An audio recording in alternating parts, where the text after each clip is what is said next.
नमस्कार, सूबे की सरकार देख रहे हैं आप और मैं हूं आपके साथ गौरव राजेंद्र। बुलेटिन का आगाज बड़ी खबर के साथ करते हैं। हरियाणा विधानसभा चुनाव के लिए वोटिंग लगातार जारी है। विधानसभा की सभी 90 सीटों पर मतदान हो रहा है, तो इस वक्त की बड़ी खबर आप तक पहुंचा रहे हैं। वोटिंग के लिए बनाए गए 20,632 बूथों पर 1,131 जो है उम्मीदवारों की किस्मत यहां पर कैद होगी। तो इस वक्त की बड़ी खबर 3 बजे तक 49.13% मतदान यहां पर किया गया है।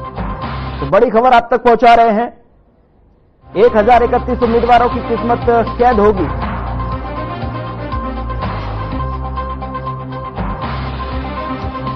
बड़ी खबर आप तक पहुंचा रहे हैं।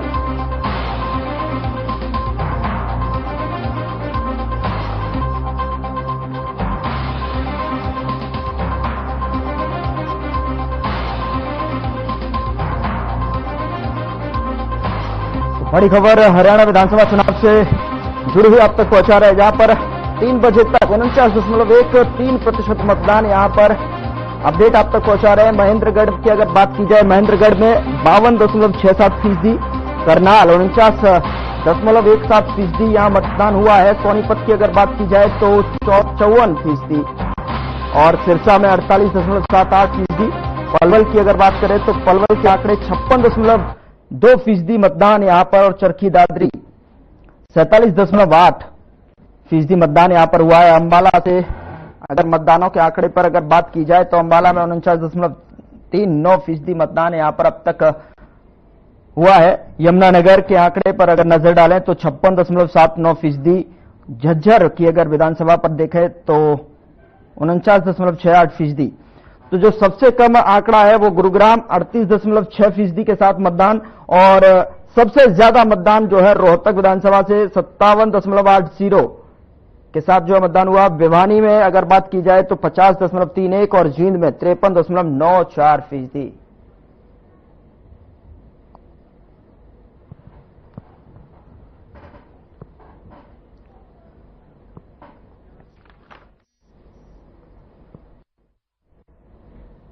आगे बढ़ते हैं। हरियाणा की 90 विधानसभा सीटों के लिए वोटिंग जारी है और हरियाणा की जनता के साथ ही तमाम दिग्गज भी अपने अपने मतों का प्रयोग करने पोलिंग बूथ पर पहुंचे हैं। और आपको बता दें कि केंद्रीय मंत्री मनोहर लाल ने करनाल में वोट डाला है। नायब सैनी ने नारायणगढ़ में अपने मत का प्रयोग किया, तो वहीं विधानसभा अध्यक्ष ज्ञानचंद गुप्ता ने पंचकुला में, तो वहीं मूलचंद शर्मा ने बल्लभगढ़ में वोट डाला। बीजेपी प्रत्याशी अनिल विज ने अंबाला में वोट डाला। तो वहीं बात की जाए टेकचंद शर्मा की, तो उन्होंने फरीदाबाद में वोटिंग की, और वहीं राजेश नागर ने तिगांव में और अपने मत का प्रयोग किया है। बता दें कि दुष्यंत चौटाला वोट डालने सिरसा पहुंचे। भूपेंद्र हुड्डा अपने पैतृक गांव सांघी पहुंचे और अपने मत का प्रयोग किया है। कांग्रेस प्रदेश अध्यक्ष उदयभान ने होडल और नीरज शर्मा ने फरीदाबाद में वोट डाला है, और चिरंजीव राव ने रेवाड़ी पहुंचकर अपने मत का प्रयोग किया है।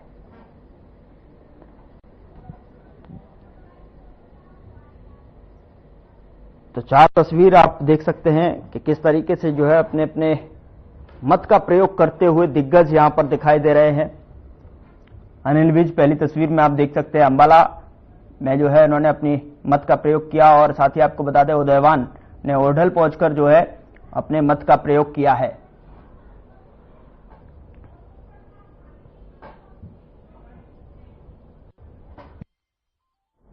और इस बीच फरीदाबाद से हमारे सहयोगी मोनू पंचाल पोलिंग बूथ पर पहुंचे और वहां का जायजा लिया गया है। इस जो है मतदान की स्थिति क्या है और सुरक्षा के कुछ इंतजाम क्या कुछ कहते हुए नजर आ रहे हैं, क्या कुछ धरातल पर स्थिति दिखाई दे रही है, आपको सीधे लिए चलते हैं।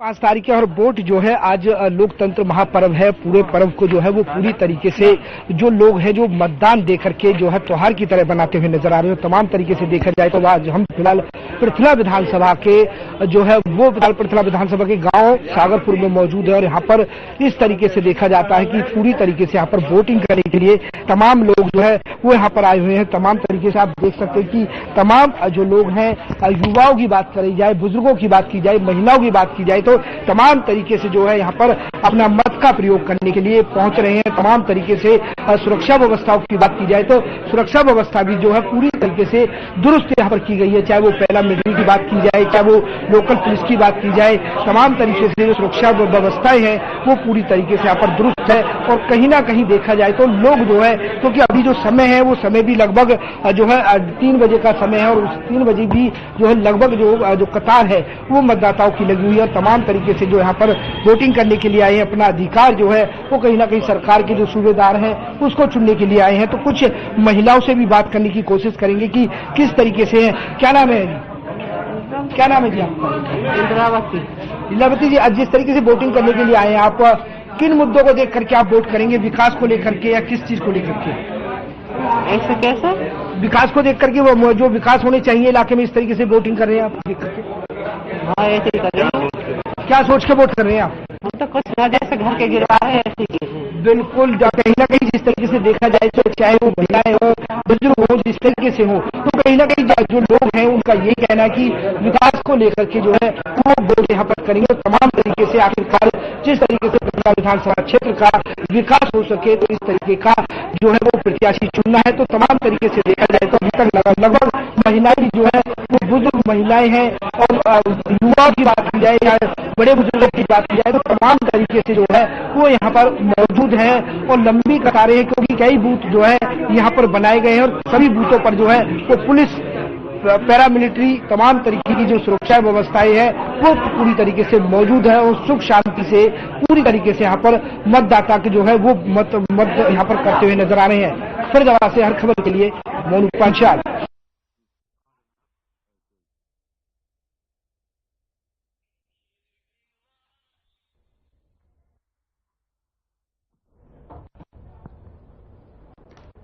नब्बे विधानसभा सीटों पर हरियाणा की में जो है वोटिंग लगातार जारी है। हरियाणा की जनता के साथ में तमाम दिग्गज भी अपने अपने मतों का प्रयोग करते हुए आपको दिखाई दिए। जहां पर केंद्रीय मंत्री मनोहर लाल करनाल में वोट डाला तो नायब सैनी ने नारायणगंज में अपने मत का प्रयोग किया। साथ ही अगर बात की जाए 3 बजे तक के वोट प्रतिशत की, अगर बात की जाए आंकड़ों पर अगर नजर डाली जाए तो 3 बजे तक जो है 49.13% जो है यहां मतदान हुआ है।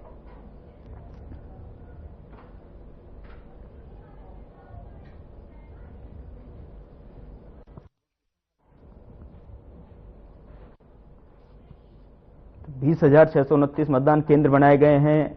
हरियाणा की सभी 90 विधानसभा सीटों पर वोटिंग लगातार जारी है।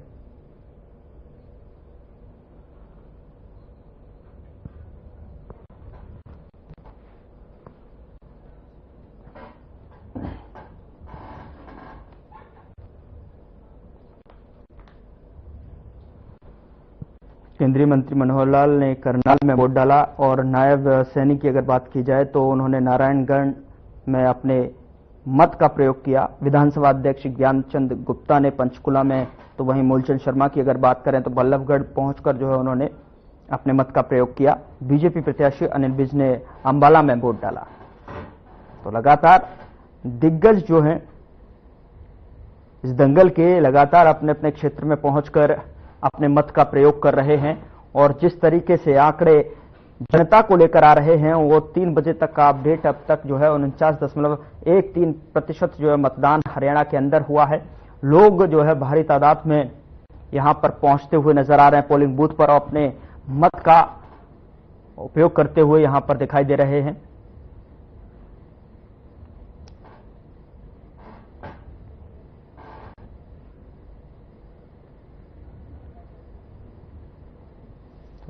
क्या इस बार जो है जो मतदान है कुल प्रतिशतता की अगर बात की जाए, ये शाम 6 बजे तक वोटिंग होनी है, और उसके बाद जो है कुल मतदान नजर निकल कर आएगा। जैसे 2019 की बात की जाए तो 67% के आसपास जो है यहाँ मतदाताओं ने किया था, लेकिन इस बार जो है अब तक 3 बजे तक के आंकड़े पर अगर नजर डालें तो यहाँ पर 49.13% वोट प्रतिशतता के आंकड़े नजर आ रहे हैं।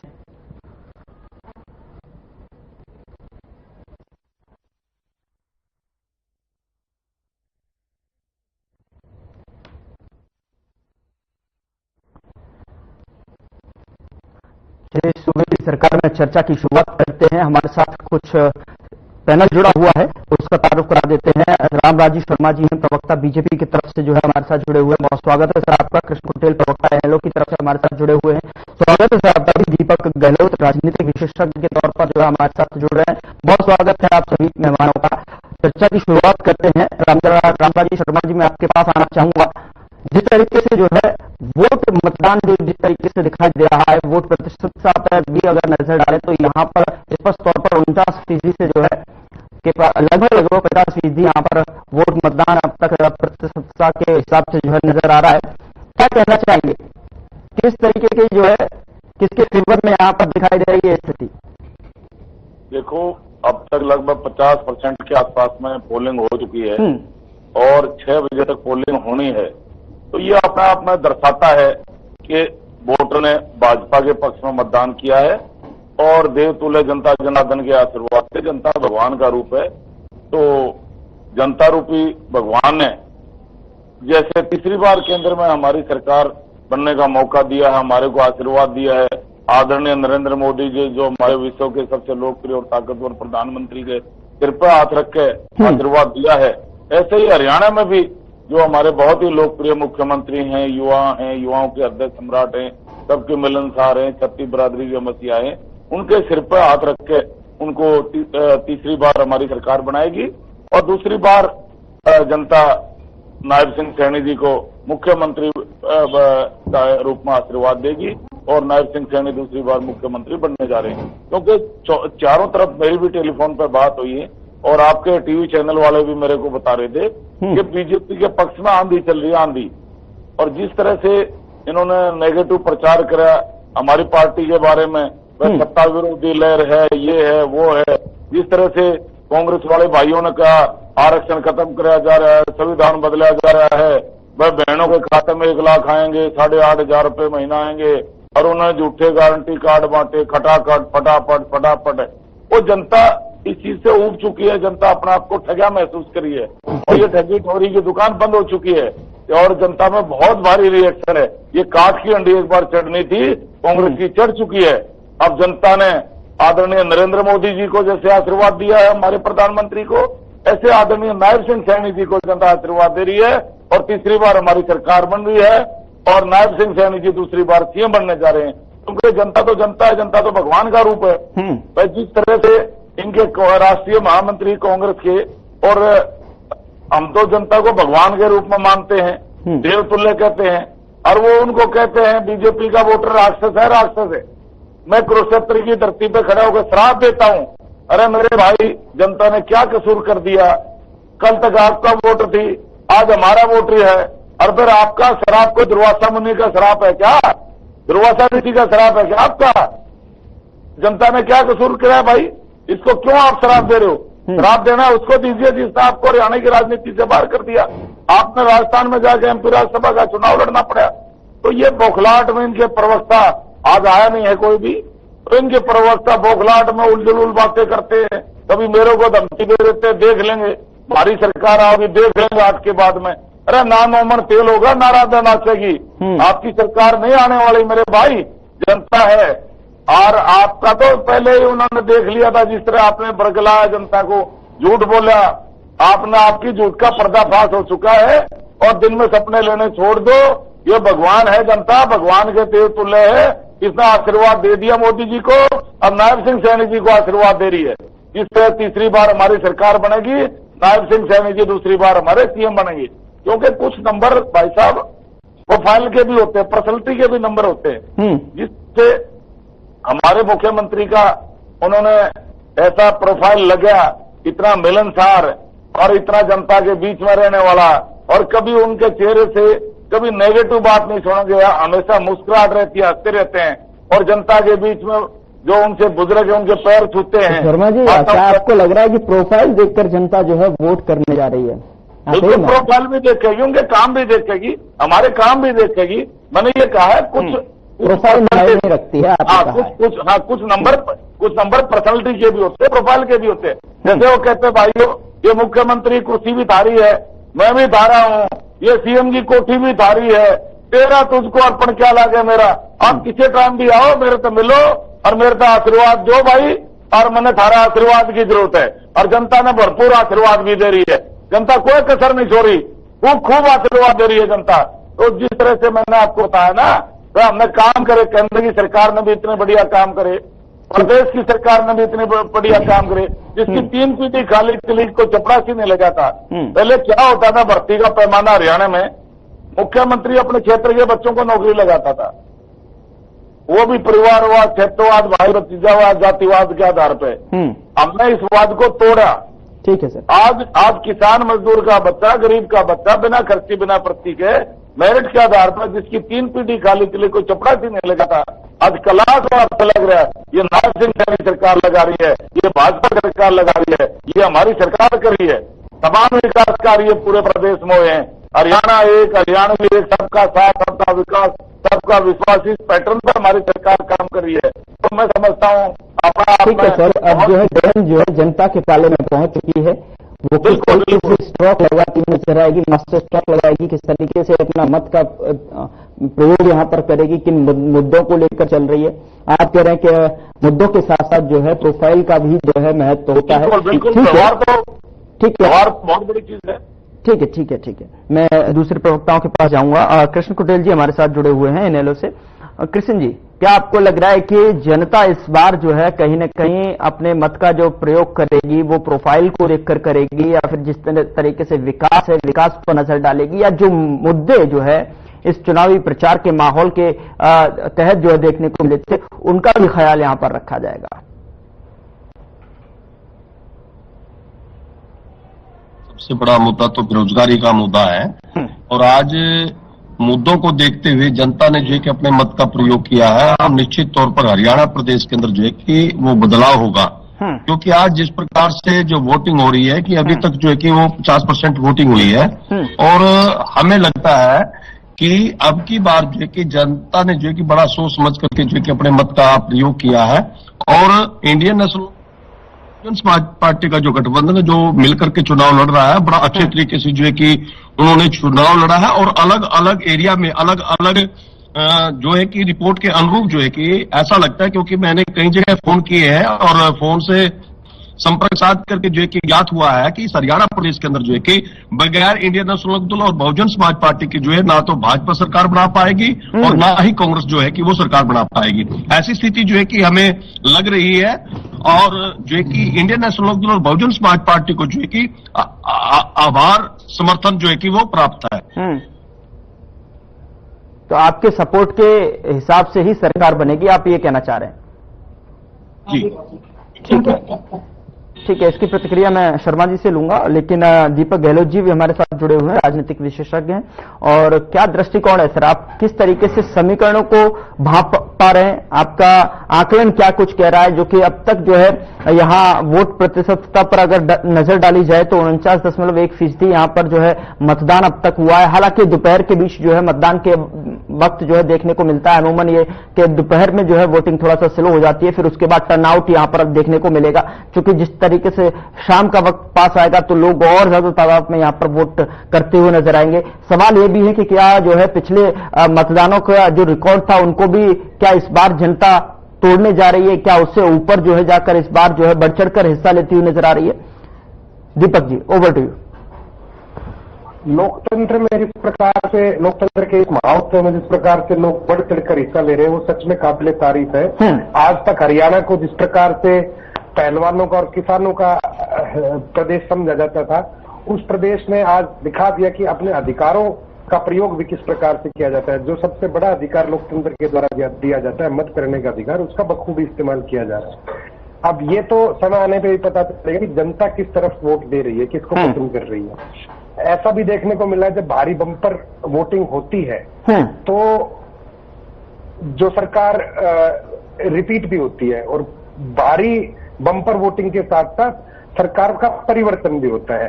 ये सारी चीजें तो स्पष्ट होकर सामने आएंगी 8 तारीख को, जब जैसे चुनाव के नतीजे आएंगे। लेकिन उससे पहले समीकरण तो सभी लगाते हैं, राजनीतिक विश्लेषक, पार्टियों के प्रवक्ता हो, तो पार्टी को बढ़ा चढ़ा के और प्रस्तुत करने की कोशिश करते हैं, और विश्लेषक विश्लेषण करने की अपनी एक कोशिश करता है, वो सार्थक होती है। बिल्कुल, नो डाउट अबाउट इट।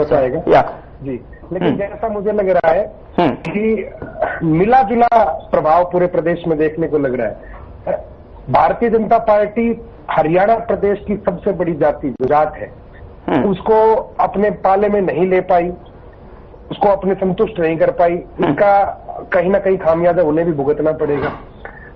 अच्छी फाइट दे रही है भारतीय जनता पार्टी, पिछले कुछ दिनों में उनका बहुत अच्छा प्रचार उछला है, तो वो उनको एक मजबूती एक मिली है और उसके आधार पर वो थोड़ी ताल भी ठोक रहे हैं। इनेलो में अगर हम बात करें इनेलो की, तो जिस प्रकार से अभय सिंह चौटाला जी सदन में गरजते हैं, हरियाणा से जुड़े हुए मुद्दों को उठाते हैं, भ्रष्टाचार के मुद्दों को उजागर करते हैं, वो किसी से भी भिड़ने को तैयार रहते हैं और अपने फैक्ट्स के साथ वो लोगों के बीच में आते हैं और बात करते हैं।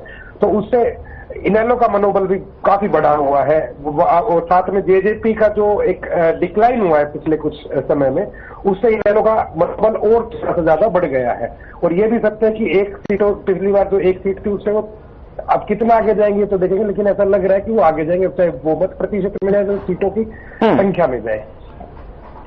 रही बात कांग्रेस की, कांग्रेस में बिल्कुल अति आत्मविश्वास में आ गए थे, बिल्कुल ओवर कॉन्फिडेंस कह सकते हैं।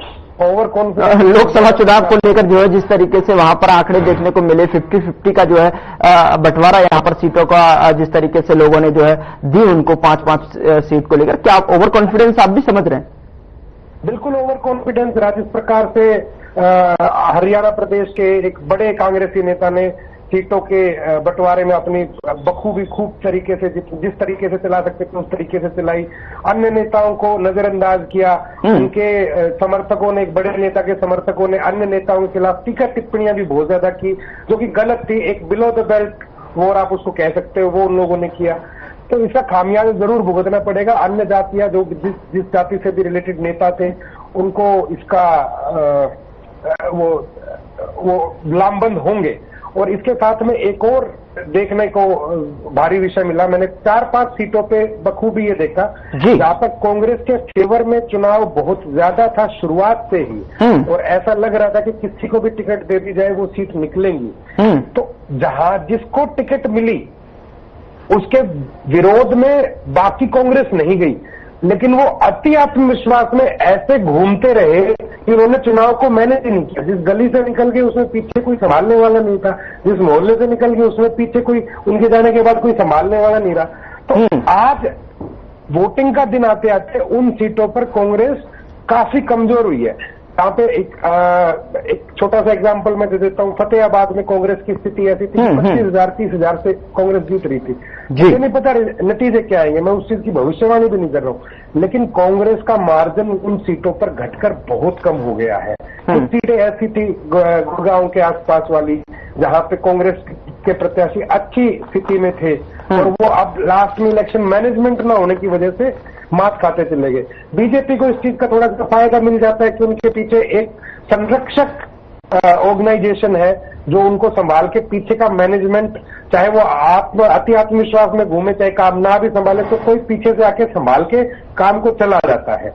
तो इस प्रकार से मैं ये मानता हूं कि नतीजे बेहद रोचक रहेंगे। लेकिन आप जिस तरीके से बातों को बता रहे हैं उससे स्पष्ट तौर पर आप ये कहना चाह रहे हैं कि कहीं न कहीं जो है टीम मैनेजमेंट का जिस तरीके से यहां पर अभाव देखने को मिला, या फिर कह सकते हैं कि बैकअप के तौर पर जो प्लान था वो यहां पर कहीं ना कहीं काम नहीं करता हुआ नजर आया। कांग्रेस की अगर नजर डालें, हालांकि कांग्रेस प्रवक्ता हमारे साथ नहीं है, लेकिन जैसे ही जुड़ेंगे तो उनसे चर्चा का यहां पर जरूर करेंगे, सवाल जरूर पूछेंगे।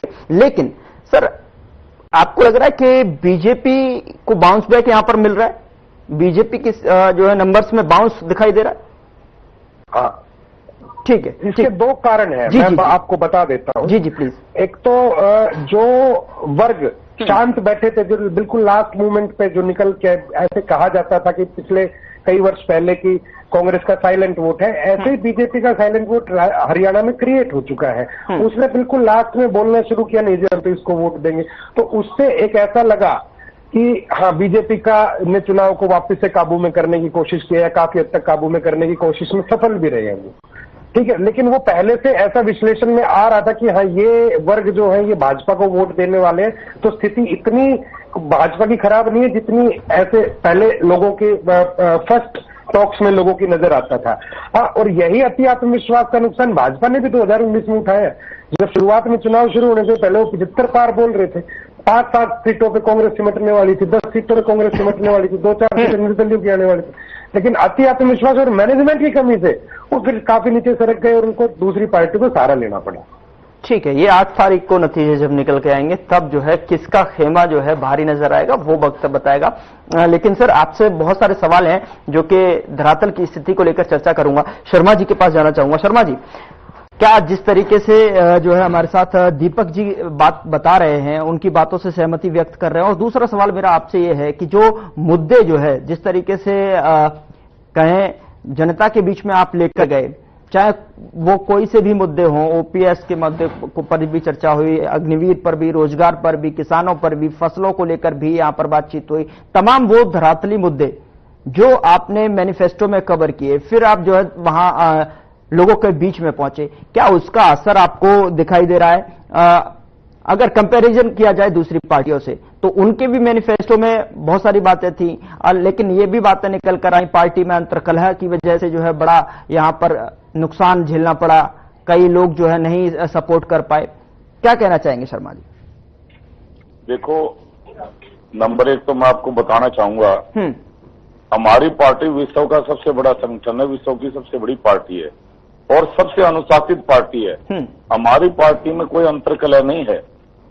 और रही बात मुख्यमंत्री की, माननीय, मैं कांग्रेस की बात कर रहा हूं, कांग्रेस का जो अंतर्कलह थी, कांग्रेस जिस तरीके से प्रेजेंटेशन नहीं कर पाई, क्या आपको लग रहा है उस चीज का फायदा आपकी पार्टी को यहां पर दिखाई देगा? देखो, निश्चित रूप से नाराजगी उनकी पार्टी में भी देखने को मिली थी और कुछ जो है आपके नेता भी जो है यहां पर बागी हुए थे। देखो, मैंने आपको बताया था पहले वाले डिबेट में बताया, जी जी, कांग्रेस पार्टी में कई कांग्रेस हैं, कहीं चौधरी भूपेंद्र हुड्डा जी कांग्रेस है, कहीं चौधरी वीरेंद्र सिंह कांग्रेस है, कहीं शैलजा बहन जी कांग्रेस है, कहीं रणदीप सुरजेवाला कांग्रेस है, कहीं कैप्टन यादव कांग्रेस है। और इनमें आपस में पहले तो टिकट बंटवारे पे लठम लठा हुई है। फिर जिस तरह से इन्होंने बहन जी का अपमान किया, उनके फादर केंद्र में मंत्री, कई साल मंत्री रहे, वो केंद्र में मंत्री रही, 4-5 बार सांसद रही वो, और फिर वो सबसे वरिष्ठ नेता हैं, महिला हैं, दलित की बेटी हैं। और हरियाणा की जनता इस मामले में सम्मान के से समझौता नहीं कर सकती, और समझौता हरियाणा की जनता कर लेगी। महिला शक्ति का अगर सम्मान नहीं किया, और इस तरह से अगर सम्मान का मामले में हो, तो हरियाणा का आदमी बड़ा स्वाभिमान वाला व्यक्ति है, और हरियाणा की जनता सम्मान के मामले में, आदर सत्कार के मामले में औरों से आगे है। जिस तरह से महिला शक्ति का और एक दलित की बेटी का अपमान कांग्रेस पार्टी ने किया, तो आज जैसे हम गांव में घूमे, हमने भी वोट मांगे, हम एससी समाज में भी गए, ओबीसी में भी गए, सब में गए, तो वहां एक ही बात थी, भाई दलित की बेटी का अपमान नहीं सहेगा हिंदुस्तान, हिंदुस्तान की बेटी का अपमान नहीं सहेगा हिंदुस्तान। लेकिन सर महिला शक्ति का अपमान थी, मंच पर देखे गए जी, नहीं सुलह कहाँ हुई थी? वो तो जबरदस्ती हाथ पकड़ के मिला रहे थे। अरे मेरे भाई, फेविकोल में भी तो जकड़ा ला दो, फिर भी वो मन का हाथ मन का होता है। अभी मैं शैलजा बहन जी का इंटरव्यू देख रहा था, कहीं इनकी पता नहीं नारनौंद का कहाँ का था, वो एक महिला है और शायद वो पेटवाड़ गांव की रहने वाली है, सरेआम उसको छेड़ा जा रहा है। इनके कोई बहुत बड़े नेता की स्टेज थी और उसमें सरेआम वो वीडियो वायरल हो रहा है। और जिस तरह से शैलजा बहन जी ने मांग करी है कि इस तरह से अगर ऐसा करेंगे, ऐसे आदमी के खिलाफ एफआईआर लॉन्च होनी चाहिए, और ऐसा आदमी इनकी पार्टी में एक दिन भी नहीं रहना चाहिए। आज मैं शैलजा बहन जी का, पता नहीं आपके पास वो वीडियो आया है नहीं आया है, मैं वीडियो देख रहा था। अरे मेरे भाई, आप अगर महिला शक्ति का इस तरह अपमान करोगे, ये प्रदेश की जनता ये देख रही है, पहले भी देखती आई, अब भी देख रही है। तो ये ये हरकतें वो करते जिनको ये इनको लग रहा है वह प्रदेश की जनता इनको वोट नहीं दे रही है, इनकी जो काट की हंडी थी वो चढ़ चुकी है। इन्होंने झूठ बोल के ये 5 सीटें हथिया ली थी, जीत ली थी, और 1 सीट हमने कम मार्जिन से लूट किया था। तो वो इस जनता अपने आप को ठगा महसूस करी है, काट की हंडी इनकी एक बार चढ़नी थी, चढ़ चुकी है। और जिस तरह से इनकी वरिष्ठ आप दो फर्स्ट से कह रहे हैं कि काठ की हांडी एक बार छड़ चुकी है। हाँ, इनकी वो तो जनता उतारेगी सर, अब जनता ही बताएगी कि काठ की हांडी कहां पर चढ़ी थी, किस तरीके से उतरेगी। और लेकिन सवाल जो है, इन्होंने प्रवक्ता ने जिस तरीके से कहा सर, उसको मैं रिलेट करते हुए मैं आपसे प्रतिक्रिया लेना चाहता हूं कि उन्होंने कहा कि देखिए सत्ता में सरकार अगर बनेगी तो हमारे सहयोग के बिना नहीं बनेगी साहब। देखो, ये तो भगवान है, जनता रूपी भगवान, वो तो उस टाइम के आंकड़े बताएंगे। मैं तो जनता के रुझान को देखते हुए ये कह सकता हूं, भाई स्पष्ट बहुमत की हमारी सरकार बनने जा रही है और जनता के आशीर्वाद से बनने जा रही है। और हमारे को मैं समझता हूं कोई जरूरत नहीं पड़ेगी, हमारा स्पष्ट बहुमत आएगा, क्योंकि जनता है और जनता के रुझान को देखते हुए मैं कह रहा हूं ये बात। और आज भी कई जगह मेरे टेलीफोन पर बात हुई है, आज भी सब ये कह रहे भाई हमारी तो आंधी चल रही है, हमारी तो आंधी चल रही है, स्पष्ट बहुमत बीजेपी का आ रहा है। और कांग्रेस पार्टी के मुंह नगारे बोलते हैं हमारी हरियाणवी भाषा में, जो हार रहा हो ना उसको ये कहते हैं तो इसके तो मुंह नगारे पड़ रहे हैं भाई। तो जिस तरह से कांग्रेस पार्टी के मुंह नगारे पड़ रहे हैं और कांग्रेस के क्या नाम है मुंह लटक रहे हैं, तो ये अपना आप में साफ संकेत है ये भाजपा अपार बहुमत से जीत रही है। और नायब सिंह सैनी जी अपार बहुमत से यानी कि पूर्ण बहुमत से। ठीक है, आप पूर्ण बहुमत के साथ में जाना चाह रहे हैं, ठीक है। तमाम जो लोग जुड़े हुए हैं उनसे भी मैं जानकारी ले लेता हूं।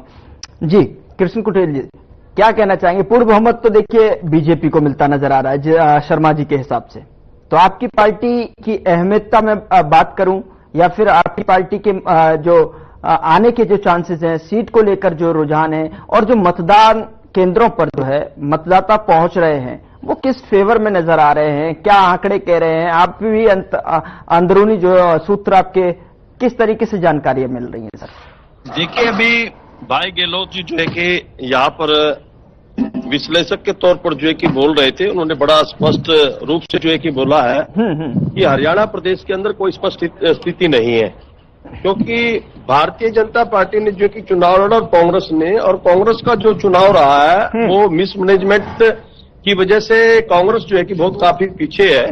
और जिसमें सवाल जो है कि इंडियन नेशनल लोकदल का है, इंडियन नेशनल लोकदल जो है कि उन्होंने चुनाव को जो है कि बड़ा अच्छे तरीके से लड़ने का काम किया है, रैलियां भी की है। और मायावती जी जो है कि हरियाणा प्रदेश के अंदर आई, उन्होंने दौरे किया, उनके बेटे का जो भतीजा है आकाश आनंद है, उन्होंने भी जो है कि यहाँ पर काफी दौरे किए हैं। और इससे मुझे ऐसा लगता है कि जिस प्रकार से कांग्रेस के अंदर जो है कि कुमारी शैलजा का जो अपमान हुआ है और उस अपमान को जो है कि दलित समाज ने जो है कि वो सहन नहीं किया, और जिसकी वजह से जो दलित वोट था वो दलित वोट जो है कि वो बीजेपी की तरफ ट्रांसफर ना होकर के ना कांग्रेस की तरफ जाकर के वो वोट जो है वो बहुजन समाज पार्टी की तरफ जो है कि वो ट्रांसफर हुआ है। और इस हरियाणा प्रदेश के अंदर जो है कि अलग प्रकार से जो है कि एक वे पैदा हुई है। जैसे कि आप सिरसा के अंदर जाइए, आप हिसार के अंदर जाइए, आप मेवात के अंदर जाइए, आप जो है कि यमुनानगर के अंदर जाइए,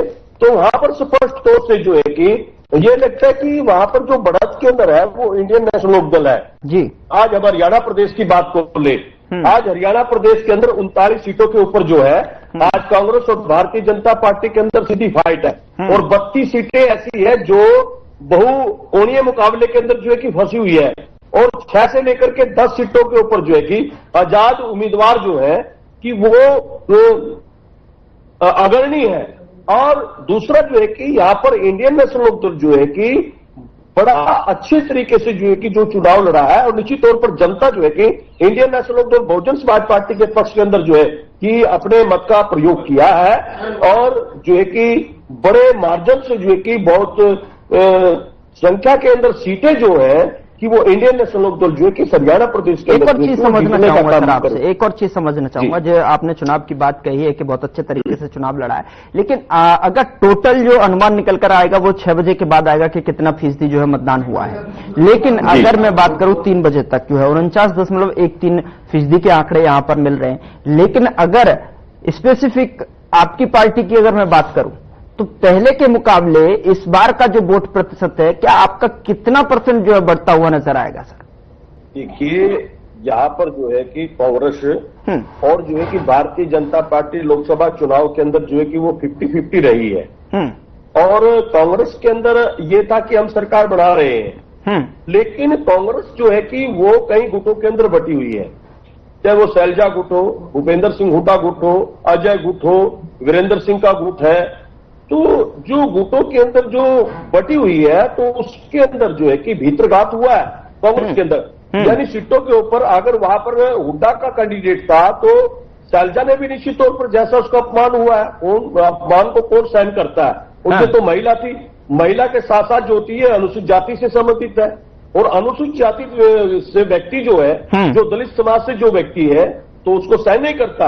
और जिस प्रकार से आदरणीय बहन कुमारी मायावती जी ने हरियाणा प्रदेश के अंदर जो रैलियां की है, और रैलियों के अंदर जो है कि कांग्रेस के बारे में कहा कि ये नौटंकी करती है, लोगों को बरगलाने का काम करती है, और जो है कि आरक्षण के खिलाफ बोलती है। दूसरा जो है कि उपवर्गीयकरण मामले के अंदर कांग्रेस ने जो है कि स्पष्ट जवाब नहीं दिया। कर्नाटक के अंदर जाकर के जो है कि वो दलितों के खिलाफ बोलती है, और आंध्र प्रदेश के अंदर जाकर के जो है कि वो उप वर्गीकरण के मामला जो भारतीय जनता पार्टी के द्वारा जो है कि यहाँ पर आया तो उसके अंदर जो है कि वो सपोर्ट करने का काम करती है कि हम इसको लागू करने का काम करेंगे।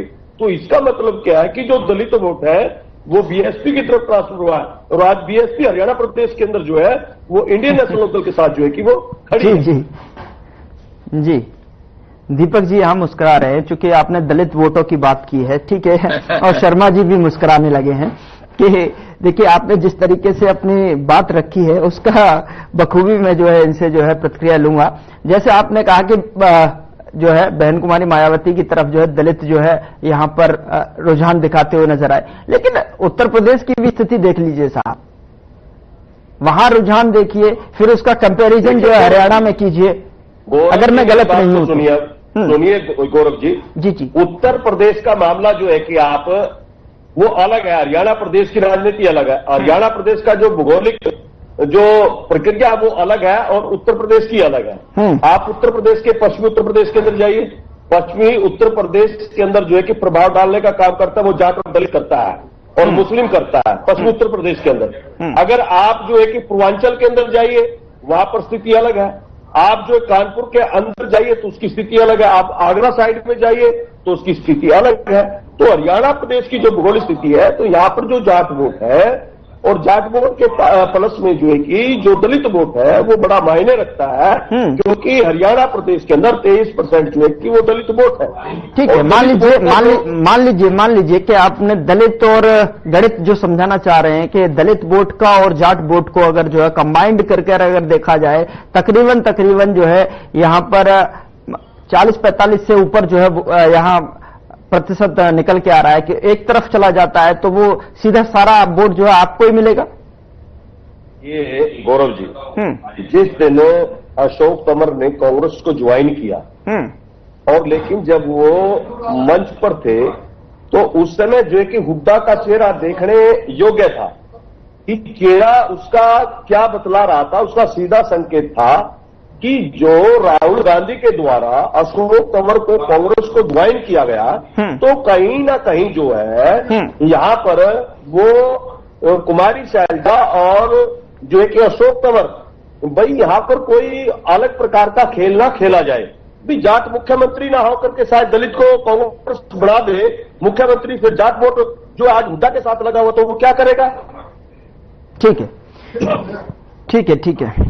दीपक जी, आप मुस्कुरा रहे थे, दलित वोट की जब बात आई तो यहां पर जो कि बहन कुमारी मायावती को लेकर हालांकि शर्मा जी भी मुस्कुराते नजर आए, उस पर भी मैं बात करूंगा, शर्मा जी से भी प्रतिक्रिया लूंगा। दीपक जी, मैं आपसे बड़े ही स्पष्ट शब्दों में जानना चाहता हूं, जो धरातली आंकड़े हैं, क्या आपको लग रहा है, देखिए पार्टियां अपने अपने दावे रखती हैं, हालांकि 8 अक्टूबर को जब नतीजे सामने आएंगे तो दूध का दूध पानी का पानी होगा कि किसने कितनी मेहनत करी और जो है जनता ने किसको कितना सराहा है, वो जो है 8 अक्टूबर को नजर आएगा। लेकिन मैं आपसे बड़े ही स्पष्ट शब्दों में, सरल शब्दों में पूछना चाहता हूं कि क्या जो है इस बार पूर्ण बहुमत किसी पार्टी को दिखाई दे रहा है, और दूसरी चीज, क्या इस बार जो है त्रिशंकु विधानसभा के भी आसार नजर आ रहे हैं क्या?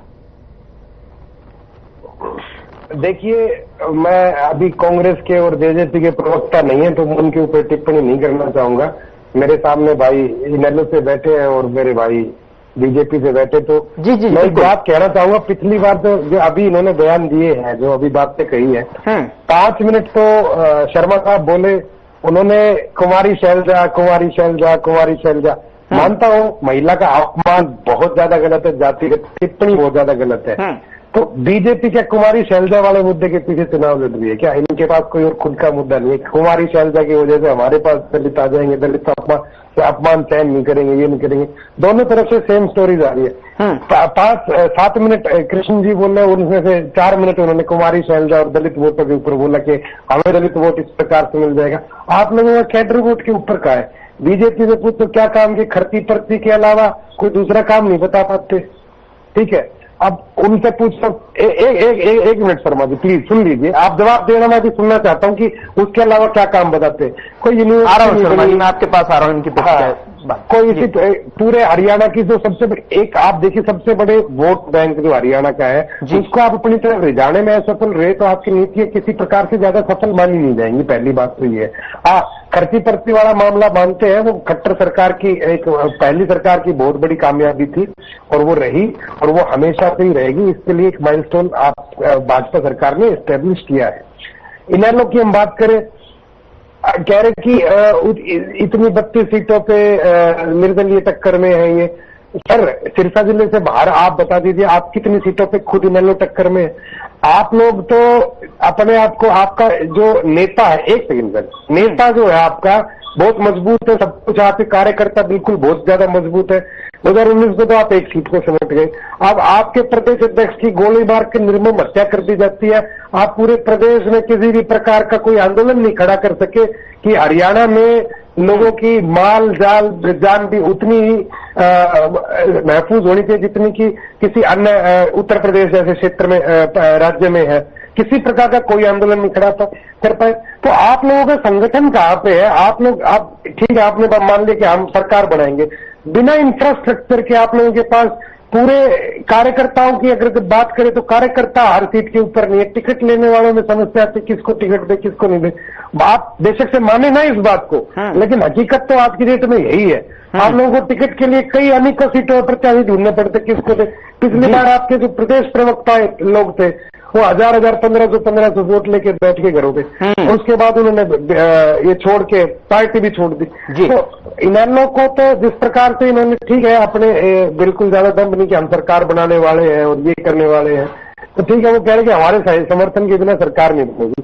कृष्ण को आने की उम्मीद लग रही है बीजेपी को। अगर ऐसा है कि बीजेपी को जो इंडिपेंडेंट आएंगे और जिस प्रकार से बीजेपी ने इनेलो के सामने कुछ ज्यादा, सिरसा जिले में कुछ ज्यादा मजबूत प्रत्याशी नहीं उतारे, वो इनके समर्थन से हो सकता है कि मैजिक नंबर्स तक पहुंच जाए। लेकिन कांग्रेस बहुत ज्यादा, अगर कृष्ण को रही तो कांग्रेस बहुत ज्यादा नजदीक रहेगी मैजिक नंबर्स की और वो सरकार बनाने में आसानी से कामयाब रहेंगे इन दो लोगों के साथ ही। इतना ज्यादा कोई लंबा चौड़ा अंतर आने नहीं वाला है और अन्यथा कांग्रेस अच्छी तरीके से सरकार बना जाएगी और भाजपा को विपक्षी प्रमुख विपक्षी दल के बैठना पड़ेगा। इस प्रकार की स्थिति हो रही है आपके समय में, ऐसी नजर आ रही है। ठीक है सर, ठीक है। बहुत ही सीधे और सरल शब्दों में जो है शर्मा जी यहाँ पर दीपक जी ने बात रखी। क्या कहना चाहेंगे आप? जो है प्रतिक्रिया देना चाह रहे थे, लेकिन क्या आपको भी लग रहा है कि बहुत ज्यादा बड़ी टक्कर यहाँ पर दिखाई नहीं देगी? मतदाता जिस तरीके से जो है देखिए घरों से निकल रहे हैं, हालांकि अमूमन जब मतदान का जब दिन होता है, जब पर्व को लेकर जो है लोग निकलते हैं, कहते हैं कि जब बाहर निकलते हैं दोपहर के वक्त में अमूमन जो है बहुत कम लोग जो है यहाँ मतदान केंद्रों पर जाते हैं। हालांकि अब जैसे जैसे शाम होती जाएगी लोग जो है बड़े ही चाव से यहाँ पर वोट डालने निकलेंगे। शर्मा जी क्या कहना चाहेंगे? Over to you. देखो, गहलोत साहब की इस बात से मैं सहमत नहीं हूँ। ऐसा जिस तरह से हमारी लहर चल रही है और चारों तरफ से हमारे पास में इंफॉर्मेशन आ रही है, स्पष्ट बहुमत हमारा आ रहा है। ये पता नहीं कैसे किस आधार पर ये विश्लेषण करके कह रहे हैं, कहाँ इन्होंने बात की है, कहाँ ये गए हैं। और जिस तरह से मैं जुलाने में कह रहा हूँ, जुलाने में अंतर्राष्ट्रीय खिलाड़ी लेकर आए थे जो बहुत बड़ी सेलिब्रेटेड है, वो तीसरे नंबर पर वो आ रही है। मैं जुलाने की बात कर रहा हूँ, आप बताइए। विनेश फोगाट तीसरा नंबर पे है और बीजेपी का पहली बार कमल खिल रहा है। आज तक जुलाने में कोई बीजेपी का कमल नहीं खिला था, पहली बार कमल खिल रहा है। कैप्टन योगेश वैरागी जी भारी मतों से जीत हासिल कर रहे हैं और जिस तरह से जनता का रुझान मिल रहा है, तीसरी बार स्पष्ट बहुमत से हमारी सरकार बनने जा रही है और नायब सिंह सैनी जी दूसरी बार हमारे सीएम बनने जा रहे, क्योंकि जनता है, हमने काम किया है। और ये भाई साहब अभी कह रहे थे जी, और उपलब्धियां बताओ सरकार की, और उपलब्धियां मैं बताने जा रहा हूं। किसानों की उपज का पहले क्या भाव था, आज क्या भाव है। 24 फसलें हम एमएसपी पर खरीद रहे हैं। दूसरा, वृद्धावस्था पेंशन, ये पेंशन सबसे ज्यादा हम दे रहे हैं। किसान मजदूर के बच्चों को बिना खर्ची, बिना पर्ची के मेरिट के आधार पर हम नौकरियां दे रहे हैं।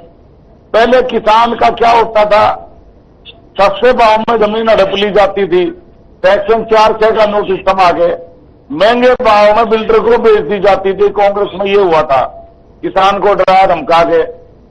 आज किसान की 1 इंच भी जमीन बिना किसान की मर्जी के कोई नहीं हड़प सकता। और बताओ, और मैं क्या बताऊं। 5 लाख तक का इलाज हमने फ्री कर दिया था, अब 10 लाख तक का इलाज फ्री हो जाएगा। हमने यूनिवर्सिटियां खोली, हमने मेडिकल कॉलेज खोले। और बताओ, और क्या पूछेगा। आप क्वेश्चन करो ना, मैं आपकी बात का जवाब दूंगा। हर मामले में नौकरियां सबसे ज्यादा हमने दी। 24,000 नौकरियां, 24,000 नौकरियां अब भी अच्छी पड़ी हैं, क्योंकि कांग्रेस पार्टी ने भर्ती रोक को गैंग बना रखा है। वो भर्ती रोक को गैंग ने चुनाव आयोग में शिकायत करके वो रुकवा दिया। वो आफ्टर इलेक्शन आ जाएंगी, उनकी लिस्ट आ जाएगी। और पहले भी भर्तियों को आज तक जितनी भी सरकार रही, सबसे ज्यादा हमने नौकरियां दी।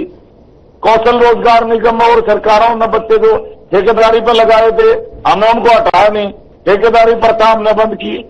और उन बच्चों को रिटायरमेंट तक की नौकरी की गारंटी हमने दी। और थोड़ा बहुत जो 2-4 भर्तियां और होनी थी, वो भर्ती रोक को गैंग ने नहीं होनी थी। वो माननीय न्यायालय में जाकर स्टे ले लेते हैं। और बताओ, और किसके बारे में पूछना चाहोगे। लॉ एंड ऑर्डर पा जाओ, लॉ एंड ऑर्डर हमारा बढ़िया है। समान विकास कार्य पूरे प्रदेश में हुए हैं। और जिस तरह से इन्होंने SC/BC समाज की कांग्रेस पार्टी विरोधी रही है, मैंने पहले वाले आपके टीवी डिबेट में बताया। आज हरियाणा 58 साल का हो गया है। कांग्रेस पार्टी ने ना तो SC/BC समाज से कोई सीएम आज तक बनाया और ना ही डिक्लेयर करा। इससे साफ साफ जाहिर होता है कांग्रेस पार्टी SC/BC समाज की घोर विरोधी है। और उस कांग्रेस के टाइम में जिस तरह से मृतपुर कांड हुआ, गोहाना कांड हुआ, तो वो अपना आप में एक उदाहरण है। ऐसे दंगे हमारी सरकार ने नहीं होने दिया। कांग्रेस का MLA वहां जाकर उसमें कहता है विधानसभा में कि प्याज की तरह मैं फोड़ दूंगा। लेकिन कांग्रेस प्रवक्ता आज हमारे साथ जो है मौजूद नहीं है डिबेट में। नहीं, मैं तो आपको बताना चाहूंगा, तो MLA के उनके वीडियो वायरल हुए। तो जिस तरह से मैं समझता हूं जनता का मन बढ़ चुका है। और नायब सिंह सैनी को जैसे दीपक जी ने कहा कि जिस तरीके से देखिए आप जो है दोनों ही इनेलो प्रवक्ता और बीजेपी प्रवक्ता जो है बैठकर कांग्रेस प्रवक्ता या कांग्रेस पार्टी को यहाँ पर कोसने का काम कर रहे हैं। मुद्दे कौन कौन से हैं, देखिए आपने गिना दिए मुद्दे जो आपने गिनाए, स्पष्ट तौर पर उनसे जो है मैं प्रतिक्रिया ले लेता हूं कि क्या कुछ जो है मुद्दों से सहमति। और जिस तरीके से जो है इनेलो प्रवक्ता जो कह रहे थे हमारे साथ जो चर्चा में अभी कुछ देर पहले कि लगातार जो है आप ही की बात को वो दोहराते हुए यहाँ पर दिखाई दिए। जो आप दोहरा रहे थे वही जो है सेम चीज जो है उन्होंने नारी शक्ति को लेकर जो है नारी अपमान को लेकर पूरा अपना वो तो जग जाहिर है। आप ये बताओ ना। जी शैलजा बहन जी है, हालांकि दूसरी पार्टी में, लेकिन हमारी हरियाणा की बेटी तो है, हमारी बेटी तो है, दलित की बेटी है, हरियाणा की नागरिक है। और उनके फादर आदरणीय चौधरी दलबीर सिंह जी केंद्र में मंत्री रहे, बहुत समय तक मंत्री रहे।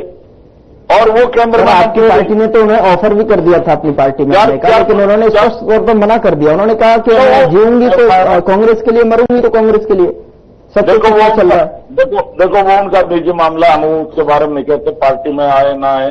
देखो मैं तो एक महिला शक्ति के बारे में बता रहा हूँ, दलित की बेटी के बारे में बता रहा हूँ, हरियाणा की बेटी के बारे में बता रहा हूँ। मैं आपका पास उनके फादर केंद्र में मंत्री रहे, आदरणीय चौधरी दलबीर सिंह जी। वो केंद्र में मंत्री भी बहुत समय तक 4-5 बार सांसद रह चुकी है। और वो वरिष्ठतम नेता है। और उन्होंने इच्छा जाहिर करी मैं MLA का चुनाव लड़ना चाहती हूँ। वो कांग्रेस की राजमाता के पास भी गई, अपना इस्तीफा तक वो पेशकश करके आ गई। और उनको फिर भी, और राहुल गांधी जी ऐसे पकड़ पकड़ का हाथ मिला रहे हैं, ऐसे पकड़ के जबरदस्ती। अरे भाई मेरे भाई फेविकोल भी लगा लो, ये दिल से हाथ नहीं मिल रहे। ठीक है, हाथ होता है दिल से मिलाना। जी कुछ कहना चाह रहे हैं, प्रतिक्रिया लेना चाह रहे हैं। जी जी। और वो जबरदस्ती हाथ पकड़ पकड़ के मिला रहे, तो ये अपने आप में साफ जाहिर है। और फिर हरियाणा की जनता तो बहुत भावुक है इस मामले में, बहुत हरियाणा की जनता तो बहुत इस मामले में मैं समझता हूँ चरित्र के मामले में। दीपक जी क्या कहना चाह रहे थे आप, जो है जिस तरीके से जो है, बिल्कुल मैं आ रहा हूँ आपके पास में, कृष्ण कुटिल जी मैं आपके पास भी आऊंगा जी फाइनल कमेंट के लिए। देखिए शर्मा जी की बातें मैंने सुनी सारी कि ये किया, किसी एक मुद्दे को जमीन पर नहीं पहुंचा पाए। मैं इनसे यूनिवर्सिटीज के नाम जानना चाहूंगा कि कौन सी यूनिवर्सिटीज इन्होंने खोली और कहाँ खोली। ठीक है, मेडिकल कॉलेजेस केंद्र सरकार खोलती है, हरियाणा प्रदेश किसी भी प्रदेश की सरकार नहीं खोलती। Number 2 point. तीसरा, बहन कुमारी शैलजा, अभी आप कह रहे हैं, एक सेकेंड शर्मा जी सुन लीजिए, सुनने का धैर्य रखिए, सुनने का धैर्य रखिए। बहन कुमारी शैलजा अभी समय का अभाव है, थोड़ा सा एक लाइन में सेंटेंस क्लियर कीजिए। लेकिन एक सवाल मेरा छोटा सा है जी देखिए 8 अक्टूबर को नतीजे बता देंगे किसके फेवर में कौन जनता जो है अपना वोट किया। वो कांग्रेस की राजमाता को इस्तीफा दिया थे, कांग्रेस की आपने सोनिया गांधी को कितना सम्मान दे दिया आज तक। आज दूसरे की तरफ आपकी तरफ वो वोट बैंक खिसकता दिख रहा है, तो आपको उनको बहन कुमारी शैलजा कह रहे हैं। कांग्रेस की सोनिया गांधी के साथ आपने किस प्रकार का भाषा का इस्तेमाल करते हैं, नंबर 1। दूसरा, पहलवान लड़कियां वहां पे बैठी रही, आपने ब्रिजभूषण को हटाया नहीं लंबे समय तक और बाद में उसके बेटे को टिकट दे दी। तो इस प्रकार के अपनी तरफ गिरेबान में भी झांकना चाहिए। और इन्हें की तो साहब मैं लास्ट, अगर आपने कहा कि समय का अभाव है, एक ही लाइन में बात खत्म करनी है। एक छोटा सा सवाल मेरा भी है यहाँ पर, जो है एक फाइनल कमेंट जो है आप दे दीजिएगा। एक छोटा सा सवाल है, क्या आपको लग रहा है कि इस बार जो है क्षेत्रीय पार्टियां भी जो है किंग मेकर के रूप में यहाँ पर दिखाई दे सकती हैं, क्षेत्रीय जो दल है? क्षेत्रीय दल हरियाणा में है कितने? एक तो निर्दलीय लोगों की अगर मैं बात करूं, निर्दलीय प्रत्याशियों की अगर मैं बात करूं, क्योंकि हरियाणा में बहुत दबदबा जो है पहले से देखते आ रहे हैं अपन लोग। निर्दलीय प्रत्याशी भूमिका बिल्कुल निभा सकते हैं किसी भी प्रकार से, क्योंकि जिस भी पार्टी को जरूरी नंबर ज्यादा कम मिलेंगे। बीजेपी की तो हालत बहुत ही ज्यादा खराब है, इनेलो के नंबर्स भी मेरे को कुछ इतने ज्यादा बढ़ते हुए नजर नहीं आ रहे। ठीक है सर, ठीक है। दीपक जी आपका फाइनल कॉमेंट। अब वो कृष्ण कुटिल जी। देखिए गौरव जी, यहाँ दीपक जी जो है कि कांग्रेस की बड़ी प्रशंसा कर रहे हैं। मैं दीपक के बाद जो है क्या कांग्रेस ने जो है कि शेड्यूल कास्ट को ले आप, चाहे बैकवर्ड कम्युनिटी के लो आप, क्या उन्होंने जो है कि सर आपने पहले भी जब मैं आपके पास आया कांग्रेस को लेकर ही सवाल किया है और कांग्रेस को ही जो है पलटवार यहाँ पर करते नजर आए, लेकिन कांग्रेस में सवाल नहीं है मेरा। मैं आपसे सवाल एक वन लाइन सेंटेंस में जानना चाहता हूँ। मेरा गौरव जी समय का सवाल है। अब दूसरी बात है कि शीर्षा का जब सवाल आया तो आपके नंबर जो है इस बार जो है इतने अच्छे नहीं है जैसे दीपक जी कह रहे हैं। देखिए उस पर जो आपका लेना चाहता हूँ। दीपक जी से मैं सर्टिफिकेट लेने इच्छुक है क्या? लोकल बड़ा मजबूती के साथ चुनाव लड़ा है, उसका संगठन मजबूत है। दूसरा जो है कि हुड्डा ने जो है कि विधानसभा के अंदर आवाज ना उठा करके चौधरी अभय सिंह जी ने जो है कि आवाज उठाने का काम किया है। ठीक है सर, बहुत ध्यान रहना चाहिए। ठीक है सर, बहुत बहुत शुक्रिया हमारे साथ जुड़ने के लिए। दीपक गहलोत जी, कृष्ण कुटिल जी, रामराज जी, शर्मा जी, बहुत शुक्रिया। लेकिन वक्त आने वाला बताएगा, जैसे कि नजदीक आ रहा है, आज मतदान हो रहे हैं और 3 बजे तक का मतदान अगर अपडेट आपके साथ साझा करें तो 49% लगभग 50% के आसपास यहाँ पर मतदान लोग जो है मतदाता पहुंचे हैं मतदान करने के। लेकिन आने वाला जो समय है 8 अक्टूबर को नतीजे आएंगे और किस तरीके के नतीजे रहेंगे वो देखने वाली बात होगी। फिलहाल बुलेटिन में इतना ही, नमस्कार।